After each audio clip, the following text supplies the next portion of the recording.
ത്രിയേക ദൈവത്തിൻ്റെ വലിയ തിരുനാമം മഹത്വപ്പെടുമാറാകട്ടെ. അനുഗ്രഹിക്കപ്പെട്ട വാത്സല്യ സഹോദരങ്ങളെ, സങ്കീർത്തന മാതിരിയുടെ ഒരു പുതിയ എപ്പിസോഡിലേക്ക് ഏവരെയും ഹൃദ്യമായി സ്വാഗതം ചെയ്യുന്നു. സങ്കീർത്തന പഠനം ആത്മീകമായ ബലപ്പെടുത്തലിനും ജ്ഞാനസമ്പാദനത്തിനും ആശയങ്ങളുടെ സംവേദനത്തിനും ശുദ്ധീകരണത്തിനും ഹേതുവായി തീരട്ടെ എന്ന് ആമുഖമായി പ്രാർത്ഥിക്കുകയാണ്.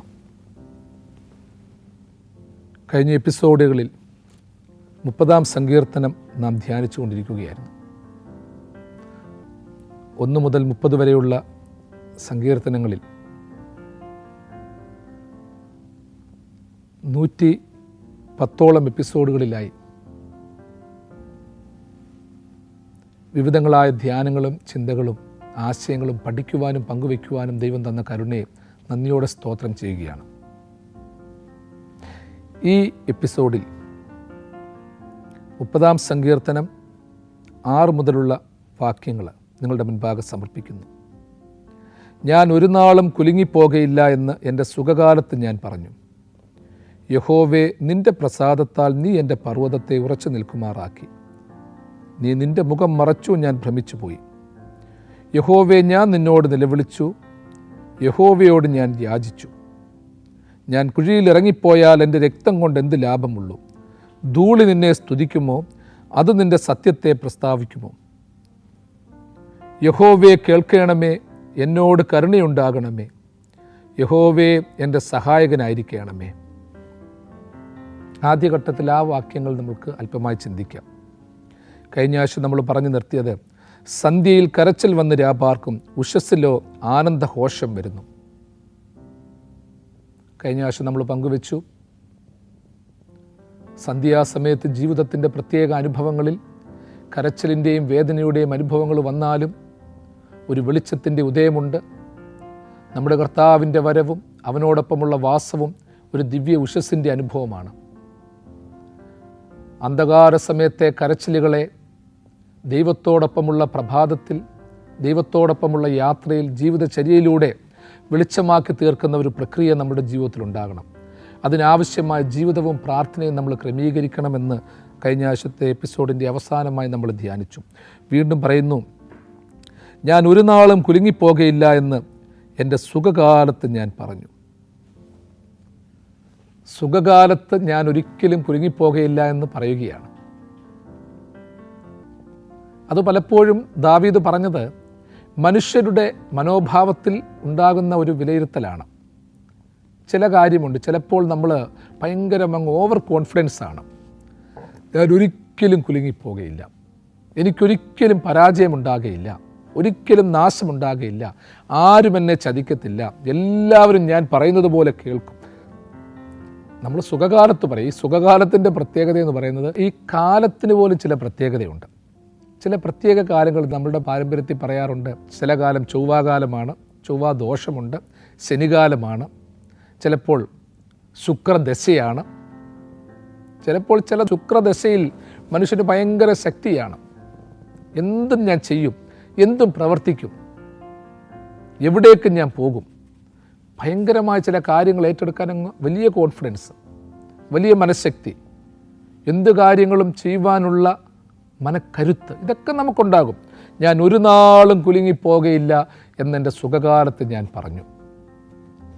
പ്രിയമുള്ളവരെ, എപ്പോഴും സുഖകാലമാകണമെന്നില്ല, എപ്പോഴും ശുക്രദശയാകണമെന്നില്ല. ഞാൻ ഒരു കാലത്തും കുലുങ്ങിപ്പോകയില്ല എന്ന് മനുഷ്യനെന്നുള്ള രീതിയിൽ സാഹചര്യങ്ങളെ വിലയിരുത്തി നമ്മൾ പറയും. ആയതുപോലെ ഞാൻ ഒരു കാലത്തും കുലുങ്ങിപ്പോകയില്ല എന്ന് സുഖകാലത്ത് നമ്മൾ പറഞ്ഞു എന്ന് സങ്കീർത്തനക്കാരൻ പറയുകയാണ്.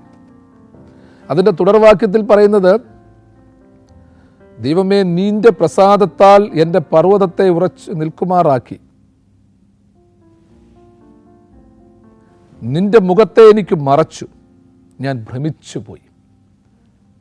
അപ്പോൾ സുഖകാലത്ത് പറയുക എന്ന് പറഞ്ഞാൽ ദൈവത്തോട് ചേർന്ന് ദൈവമുള്ളവരായി നമ്മൾ പറയുമ്പോൾ അത് നിലനിൽക്കും. പക്ഷേ ദൈവം മുഖം മറച്ചപ്പോൾ ഞാൻ ഭ്രമിച്ചു പോയെന്ന് സങ്കീർത്തനക്കാരൻ തുടർന്നും പറയുന്നു. ദൈവമേ, നിൻ്റെ പ്രസാദത്താലും സ്നേഹത്താലും എൻ്റെ പർവ്വതത്തെ ഉറച്ചു നിൽക്കുമാറാക്കി. ഒരു ഭക്തൻ ഞാൻ ഒരു കാലത്തും ഭ്രമിച്ചു പോകയില്ല, കുലുങ്ങിപ്പോകയില്ല എന്ന് പറയുമ്പോഴും ദൈവാശ്രയത്തോടുകൂടി അവൻ്റെ ജീവിതം ഉറപ്പോടുകൂടി ഉറപ്പുള്ള പാറമേൽ വീട് പണിയുന്നവനെ പോലെ ശക്തമായ രീതിയിലായിരിക്കുമ്പോൾ അതിനൊരു നിലനിൽപ്പുണ്ട്. മണലിന്മേൽ വീട് പണിഞ്ഞവന് വലിയ കാറ്റും മഴയും വന്നപ്പോൾ അത് തകർന്നു പോയ അനുഭവമുള്ളതായി കർത്താവ് തൻ്റെ ഉപമയിൽ പറയുന്നു. പാറയിൽ അടിസ്ഥാനമിട്ട് വീട് പണിഞ്ഞവൻ കാറ്റും മഴയും വന്നിട്ടും തകർന്നു പോകാത്ത വീടിൻ്റെ ഉടമയായി മാറിയതായിട്ടും കർത്താവ് പറയുന്നു.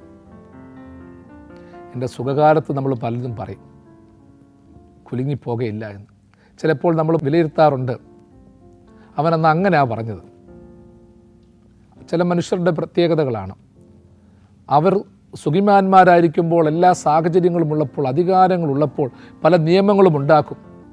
മറ്റുള്ളവർക്ക് എത്തിപ്പിടിക്കാൻ പറ്റാത്ത നിയമങ്ങൾ.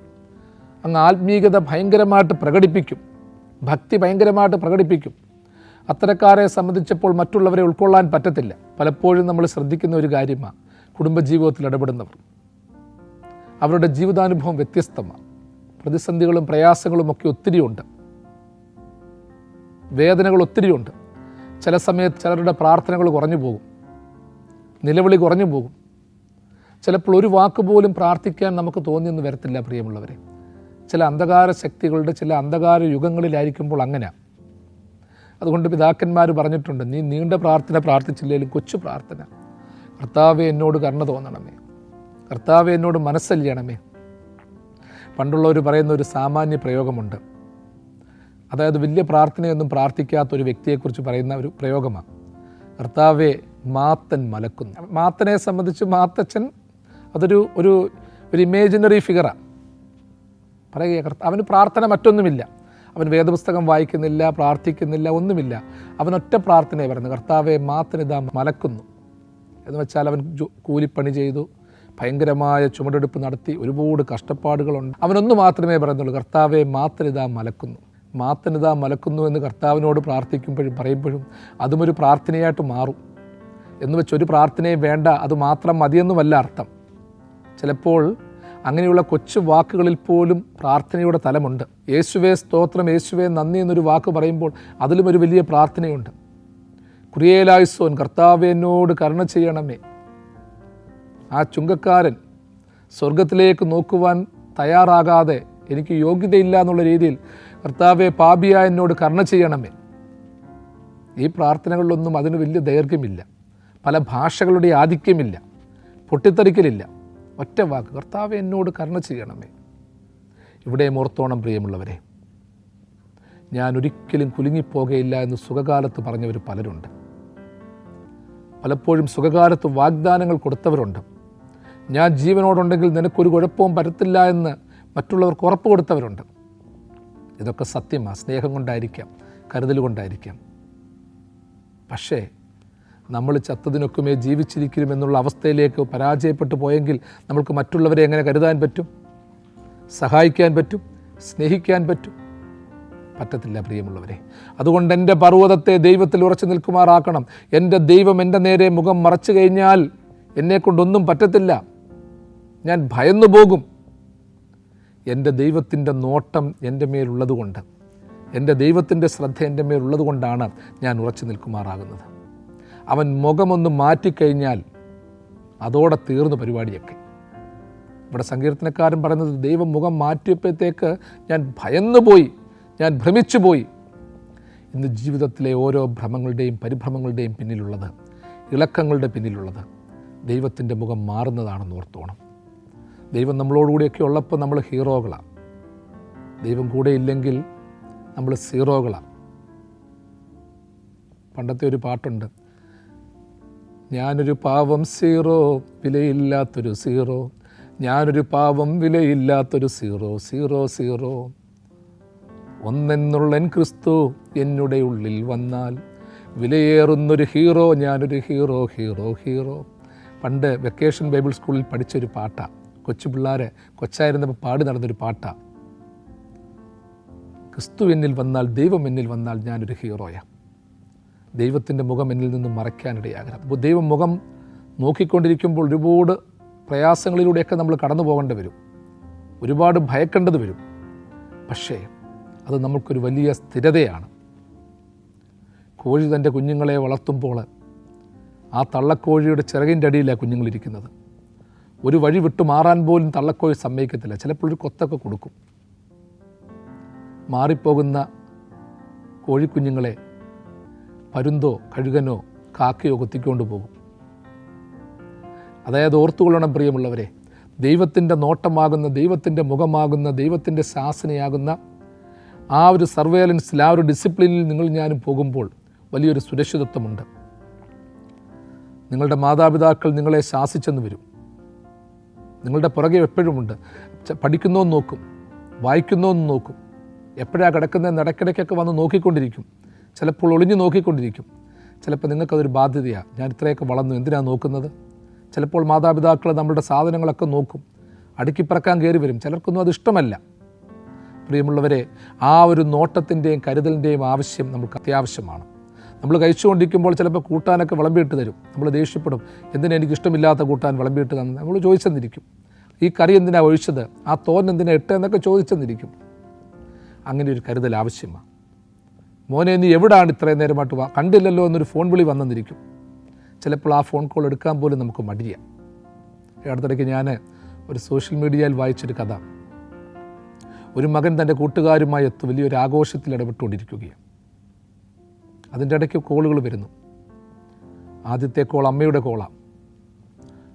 അപ്പോൾ അമ്മയുടെ കോള് കണ്ടപ്പോൾ ഈ അമ്മയോട് ഞാൻ പറഞ്ഞതാണല്ലോ താമസിച്ചേ വരത്തുള്ളൂ, പിന്നെ എന്തിനാ അമ്മ എന്നെ വിളിച്ചത്? അവനെടുത്തില്ല, സൈലൻ്റാക്കി. രണ്ടാമത് വിളിച്ചു, മൂന്നാമത് വിളിച്ചു, അവൻ അവസാനം കട്ടാക്കി. പിന്നെ ഫോൺ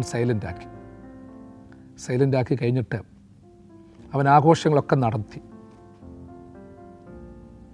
അതെല്ലാം കഴിഞ്ഞിട്ട് തിരിച്ചു വരുന്ന വഴിക്ക് അവൻ്റെ വീടിനടുത്ത് എത്താറായി. സന്ധ്യ കഴിഞ്ഞു, രാത്രി പരന്നു. അവൻ വന്ന വഴിക്ക് അവൻ്റെ ബൈക്ക് ഒരു കുഴിയിൽ വന്ന് ചാടി.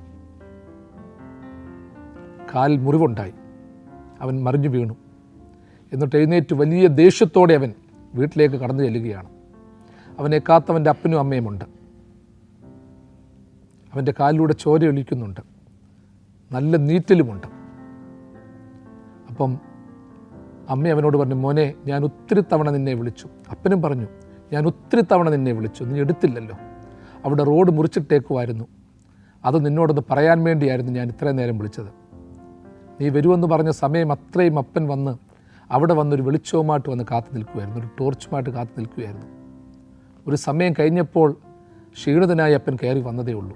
അടുത്ത ചോദ്യം, മകനെ നീ വല്ലതും കഴിച്ചോ? നീ കഴിക്കുവാൻ വേണ്ടി ഞങ്ങൾ കാത്തിരിക്കുകയായിരുന്നു. ദേഷ്യപ്പെട്ടു വന്ന മകൻ്റെ കോപമെല്ലാം മാറി.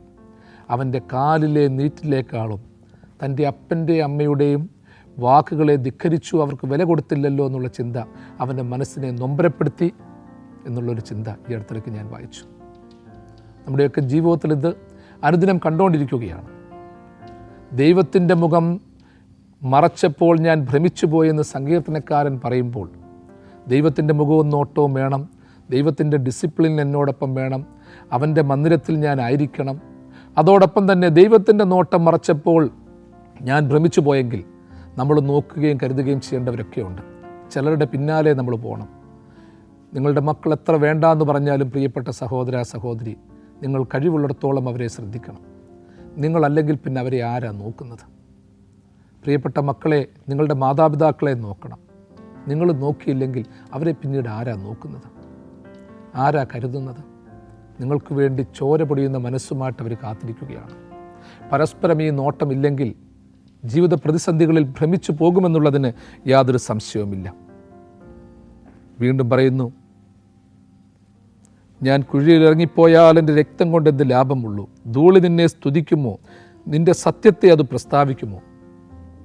സങ്കീർത്തനക്കാരൻ വീണ്ടും ദൈവസന്നിധിയിൽ പ്രാർത്ഥിച്ചു പറയുകയാണ്, അല്ലയോ സർവശക്തനായ ദൈവമേ, ഞാൻ നിന്നോട് നിലവിളിച്ചു, ഞാൻ നിന്നോട് യാചിച്ചു. ഞാൻ കുഴിയിൽ ഇറങ്ങിപ്പോകുകയാണെങ്കിൽ എൻ്റെ രക്തം കൊണ്ട് എന്താ ലാഭം? ഞാൻ നശിച്ചു പോയാൽ അതുകൊണ്ട് ദൈവമേ നിനക്ക് ലാഭമുണ്ടോ? ഞാൻ നിന്നെ സ്തുതിക്കുന്നവനാ. നിന്നെ സ്തുതിക്കുമോ? അത് നിൻ്റെ സത്യത്തെ പ്രസ്താവിക്കുമോ? ഇതൊരു ശ്രദ്ധേയമായ ചോദ്യമാണ് എൻ്റെ പ്രിയപ്പെട്ടവരെ. ഞാൻ കുഴിയിൽ ഇറങ്ങിപ്പോയാൽ എൻ്റെ രക്തം കൊണ്ട് നിനക്ക് ലാഭം വല്ലതുമുണ്ടോ? ഒരു ഭക്തൻ അവൻ്റെ ഭക്തിയുടെ പൂർണ്ണതയിൽ എത്തുമ്പോൾ പോകുകയാണ്. ദൈവമേ, നീ എന്നെ കാക്കണം, ഞാൻ നിന്നോട് നിലവിളിക്കുകയാണ്. ഞാൻ കുഴിയിൽ ഇറങ്ങിപ്പോയാൽ, ഞാൻ നശിച്ചു പോയാൽ ആ രക്തം കൊണ്ട് നിനക്കെന്താ പ്രയോജനം? കാരണം നീയാണ് എനിക്ക് ജന്മം നൽകിയവൻ, നീയാണ് എന്നെ വളർത്തിയവൻ, നീ എനിക്ക് ബുദ്ധി ഉപദേശിച്ച് തന്നവനാണ്, എൻ്റെ വീണ്ടെടുത്തവനാണ്. അപ്പം ഞാൻ നശിച്ചു പോയാൽ അതുകൊണ്ട് ഏറ്റവും കൂടുതൽ നൊമ്പരം വരുന്നത് നിനക്ക് മാത്രമല്ലയോ ദൈവമേ? എൻ്റെ സഹോദരങ്ങൾക്കോ കുടുംബത്തിനോ ഒന്നുമല്ല, അവർക്കൊക്കെ ഉള്ളത് പിന്നീട്. ഭക്തൻ്റെ ഭക്തിയുടെ പൂർണ്ണതയിൽ നിൽക്കുമ്പോൾ അവൻ യാചിക്കുന്നൊരു യാചനയാണ്, ഞാൻ നശിച്ചു പോയാൽ എൻ്റെ ദൈവത്തിനാണ് സങ്കടം. തൻ്റെ കൈപ്പണി കൊണ്ട് സൃഷ്ടിച്ച സൃഷ്ടി നശിച്ചുപോയി, അനുസരണക്കേട് കാണിച്ചു എന്ന് കണ്ടപ്പോൾ നൊമ്പരപ്പെട്ട ഒരു ദൈവമുണ്ട്. നിങ്ങളും ഞാനും പരാജയപ്പെട്ടു പോയാൽ, വീണു പോയാൽ സ്വന്തം മാതാപിതാക്കളെക്കാൾ ദൈവം വ്യസനിക്കുന്നു എന്ന് ചിന്തിക്കണം. അതുകൊണ്ട് നമ്മൾ പാടി കേൾക്കുന്നതാ, പെറ്റമ്മ മറന്നാൽ പോലും ദൈവം മറക്കത്തില്ല. കാരണം ദൈവം അത്രമാത്രം കഷ്ടപ്പെട്ടാണ് നമ്മളെ സൃഷ്ടിക്കുന്നത്. ഓരോ സൃഷ്ടിയെക്കുറിച്ച് ദൈവത്തിനൊരു പദ്ധതിയുണ്ട്, ഒരു ഹൃദയംഗമായ പ്ലാനുണ്ട്. സങ്കീർത്തനക്കാരൻ ചോദിക്കുക, ദൈവമേ, ഞാൻ കുഴിയിൽ ഇറങ്ങിപ്പോയാൽ എൻ്റെ രക്തം കൊണ്ട് നിനക്ക് എന്ത് ലാഭമുള്ളൂ? ഇന്ന് ആധുനിക ജീവിതത്തിൽ നിന്നുകൊണ്ട് ഹൃദയംഗമായിട്ട് നമ്മൾ പ്രാർത്ഥിച്ച് ചോദിക്കണം, പരസ്പരമുള്ള സമൂഹത്തോട് ചോദിക്കണം. ആരെങ്കിലുമൊക്കെ കുഴിയിൽ ഇറങ്ങിപ്പോയാൽ, ആരെങ്കിലുമൊക്കെ കുഴിയിൽ തള്ളിയിട്ടാൽ, ഒരുവൻ്റെ നാശം കണ്ടാൽ, അവൻ ഇല്ലായ്മയായിപ്പോയാൽ നമുക്കെന്താ പ്രിയമുള്ളവരെ പ്രയോജനമെന്ന് പറയുന്നത്? ഒരുവൻ രക്ഷപ്പെട്ട് കണ്ടാൽ നമുക്ക് സന്തോഷമാണ്, ഒരുവൻ നന്നായി കിടക്കുന്നുവെന്ന് കേട്ടാൽ നമുക്ക് സന്തോഷമാണ്. എന്നാൽ അവൻ ഇല്ലായ്മയായി പോയതുകൊണ്ട് അതിൽ സന്തോഷിക്കാൻ പാടില്ല. സങ്കീർത്തനക്കാരൻ ഹൃദ്യമായി ദൈവത്തോട് ചോദിക്കുന്നു, ഞാൻ കുഴിയിൽ ഇറങ്ങിപ്പോയാൽ എൻ്റെ രക്തം കൊണ്ട് നിനക്കെന്ത് ലാഭമുള്ളൂ? ആയതുപോലെ നമ്മൾ വളർത്തിവിട്ട കുഞ്ഞുങ്ങൾ, നമ്മുടെ സ്നേഹിതർ, ചാർച്ചക്കാർ, അവർ നശിച്ചു പോയാൽ അതുകൊണ്ട് നമുക്കെന്താ ലാഭം? ഒരുവൻ ഇല്ലായ്മയായി പോയാൽ അതുകൊണ്ട് സന്തോഷിക്കാനുള്ള അനുഭവം എവിടെ ഇരിക്കുന്നു? ഹൃദയത്തിൽ വെച്ചുകൊണ്ട് ചോദിക്കണം. വീണ്ടും ചോദിക്കുന്നു, ധൂളി നിന്നെ സ്തുതിക്കുമോ? അത് നിൻ്റെ സത്യത്തെ പ്രസ്താവിക്കുമോ? ഒരുപക്ഷെ പൂർണ്ണമായ അറിവില്ലാതിരിക്കുമ്പോൾ ചോദിക്കും, ധൂളി നിന്നെ സ്തുതിക്കുമോ? ധൂളിക്ക് നിൻ്റെ സത്യത്തെ പ്രസ്താവിക്കാൻ സാധിക്കുമോ? പുതിയ നിയമത്തിൽ കർത്താവ് അതിന് ആ ഒരു ചോദ്യം കിടക്കുക. പുതിയ നിയമത്തിൽ തൻ്റെ രാജകീയമായ എഴുന്നള്ളത്ത് സമയത്ത് കഴുതപ്പുറത്ത് കയറി വന്നപ്പോൾ ബാലന്മാർ കർത്താവിന് ഓശാന പാടിയപ്പോൾ അന്നത്തെ ജനക്കൂട്ടം പറഞ്ഞു, ഇവരോട് മിണ്ടാതിരിക്കാൻ പറ. കർത്താവ് പറഞ്ഞൊരു മറുപടിയുണ്ട്, ഇവർ മിണ്ടാതിരുന്നാൽ ഈ കല്ലുകൾ ആർത്തു വിളിക്കും. ധൂളി നിന്നെ സ്തുതിക്കുമോ? അത് നിന്റെ സത്യത്തെ പ്രസ്താവിക്കുമോ എന്നുള്ള ചോദ്യം ദാവീദ് സഹസ്രാബ്ദങ്ങൾക്ക് മുൻപ് ചോദിച്ചെങ്കിൽ അതിനും 2000 വർഷത്തിന് ശേഷം കർത്താവ് അവതരിച്ചപ്പോൾ അവൻ പറഞ്ഞു, ലോകത്തോട് അവതരിച്ച് കാണിച്ചപ്പോൾ പറഞ്ഞു, ഈ കല്ലുകൾ ആർത്തു വിളിക്കും. യെഹെസ്കേൽ പ്രവാചകന്റെ പുസ്തകത്തിൽ നമ്മൾ വായിക്കുന്നു, നിലത്തിലെ പൊടിയിൽ നിദ്ര കൊണ്ടവരിൽ ചിലർ എഴുന്നേൽക്കും, പൂഴിയായവർ പോലും എഴുന്നേൽക്കും. ദാനിയേൽ പ്രവാചകനും അതുതന്നെ പറയുന്നു, പൂഴിയായവരും എഴുന്നേറ്റ് വരും. പ്രിയമുള്ളവരെ, ധൂളി നിന്നെ സ്തുതിക്കുമോ എന്ന് ചോദിക്കുമ്പോൾ അത് ആഴത്തിലുള്ള ഒരു ചോദ്യമാണ്. അത് നിന്റെ സത്യത്തെ പ്രസ്താവിക്കുമോ? പൂഴി ആക്കപ്പെട്ടവരുണ്ട്, പൂഴിക്ക് തുല്യം ജീവിക്കുന്നവരുണ്ട്, പൊടിയായവരുണ്ട്, അവരും ദൈവത്തെ സ്തുതിക്കും.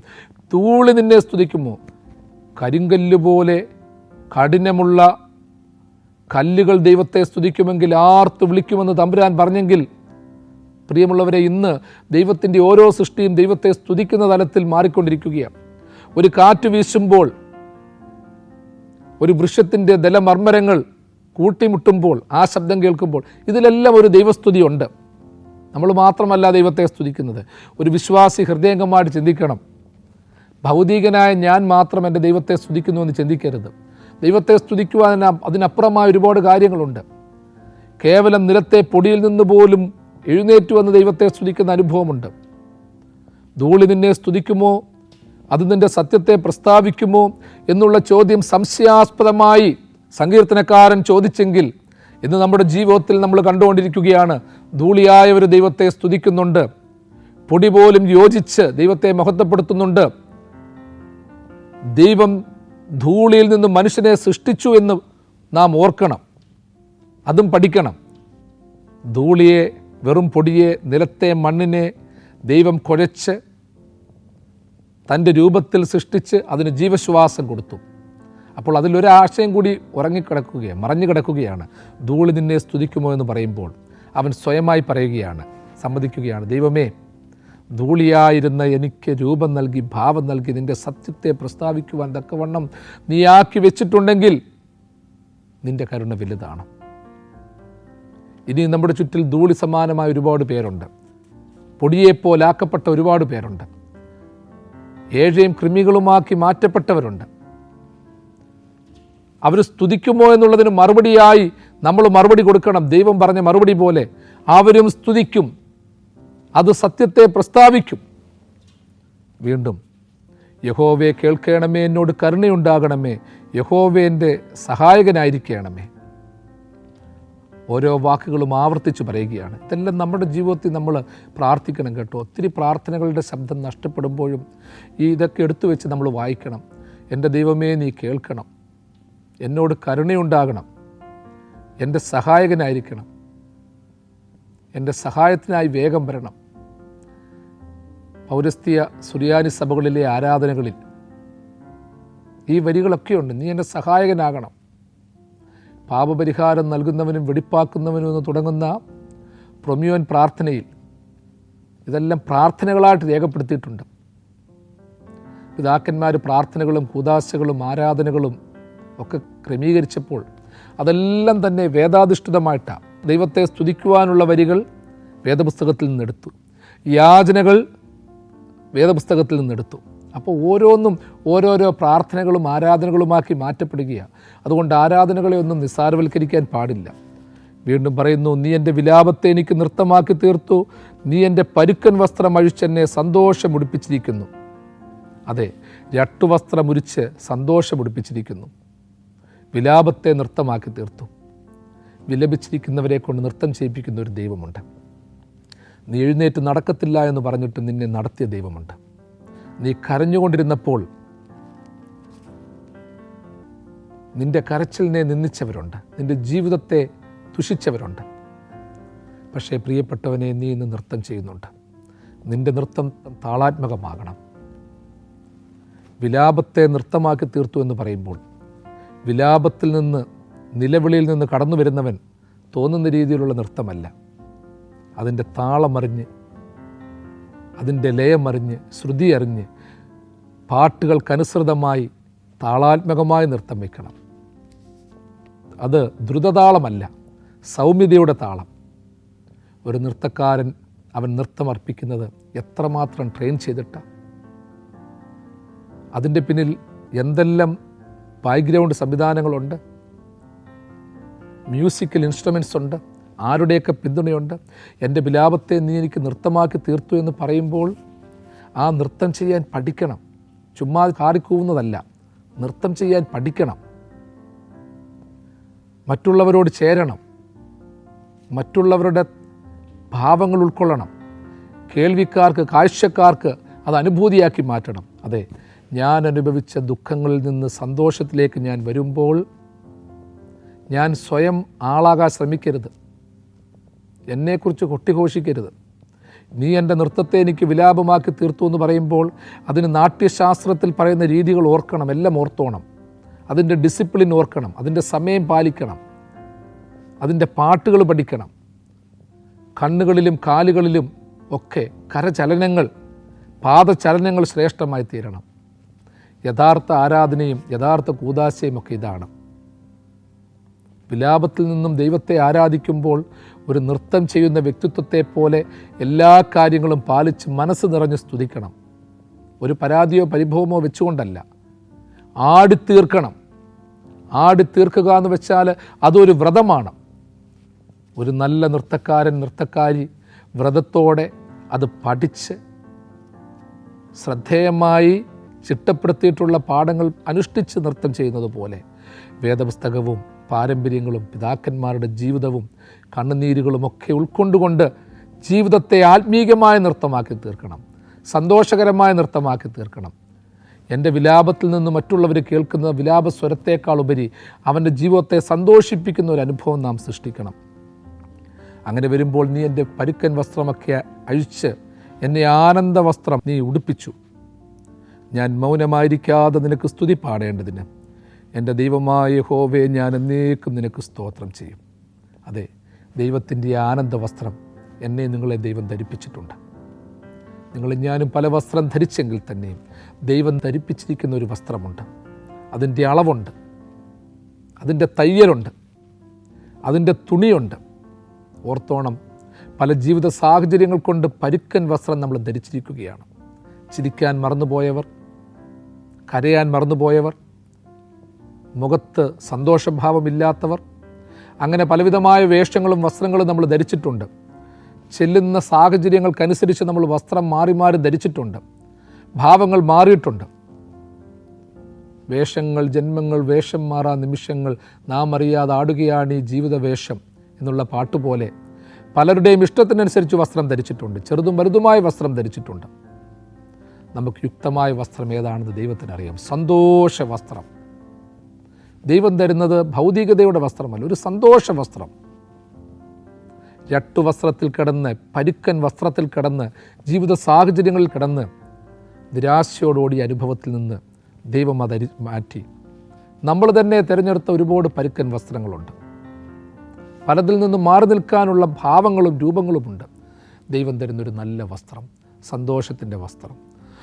സന്തോഷം സദാ ഞങ്ങൾ ചിന്തയിൽ വാഴാൻ, സന്തോഷത്തെ ഞങ്ങൾക്കിന്നു ദാനം ചെയ്യുകേ. നല്ല ദേവനെ ഞങ്ങളെല്ലാവരെയും നല്ലതാക്കി നിന്നിഷ്ടത്തെ ചൊല്ലിടേണമേ. നമ്മൾക്ക് എപ്പോഴും പാടാം, ഞാൻ മൗനമായിരിക്കാതെ നിനക്ക് സ്തുതി പാടുവാൻ തക്കവണ്ണം എൻ്റെ കർത്താവേ നിനക്ക് ഞാൻ സ്തോത്രം ചെയ്യും. മൗനമായി പോകരുത്, ജീവിതത്തിൽ മൗനമാകരുത്, പോകുന്നിടങ്ങളിൽ മൗനമാകരുത്, ജീവിതശൈലിയിൽ മൗനമാകരുത്. ദൈവത്തിൻ്റെ സജീവതയിൽ ദൈവത്തിൻ്റെ സന്തോഷവസ്ത്രം ധരിച്ചുകൊണ്ട് ദൈവത്തിൻ്റെ പൂർണ്ണതയിലേക്ക് എത്തുവാൻ ദൈവം സഹായിക്കട്ടെ. ദൈവം തൻ്റെ വലങ്കരം നീട്ടി നിങ്ങളെല്ലാവരെയും സദാകാലവും വാഴ്ത്തി അനുഗ്രഹിക്കുമാറാകട്ടെ.